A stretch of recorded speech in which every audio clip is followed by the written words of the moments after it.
les institutions chargées de la proclamation des résultats de l'élection présidentielle du 25 avril 2015 se liguent une fois encore pour parachever un coup de force électoral planifié de longue date par le régime RPT d'Unir et son candidat Faure Gnassingbé.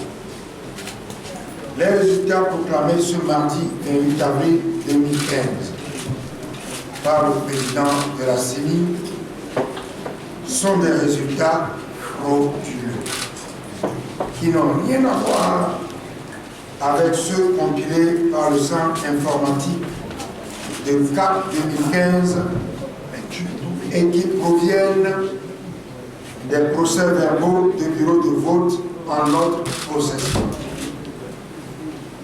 En effet, les procès-verbaux des CELI, dans le ressort desquels les résultats ne présentent pas d'anomalie majeure, pas d'irrégularité majeure, nous donnent largement vainqueurs.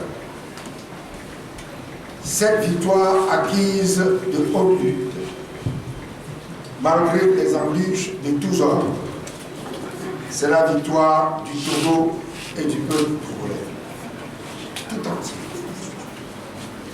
Nous la devons à l'ensemble des forces vives de la nation, dont je salue l'engagement, la mobilisation, la détermination et le courage exemplaire. Nous la devons également à la coalition CAP 2015, mise en place grâce à des initiatives convergentes qui ont permis de fédérer les ressources et les énergies d'acteurs politiques avisés. Nous la devons aussi à la diaspora togolaise qui a soutenu nos efforts et aidé à défendre la cause du peuple togolais auprès des institutions et auprès des autorités politiques et gouvernementales de leur pays d'accueil. Je remercie l'ensemble des populations togolaises pour leur soutien. En ce moment exceptionnel de notre histoire,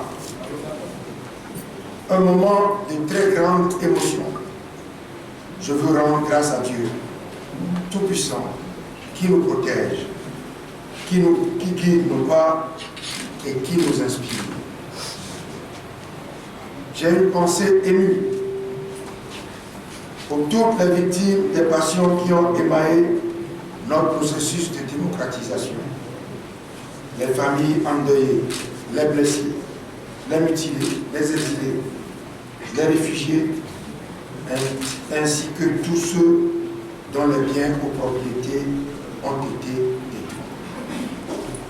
Mes chers compatriotes, ce énième coup de force ne passera pas.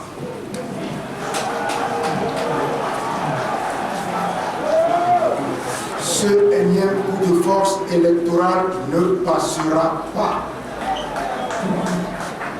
C'est pour nous tous un devoir impératif, un devoir sacré, un devoir constitutionnel de nous mobiliser résolument et massivement pour faire échec à ce cri contre la souveraineté nationale.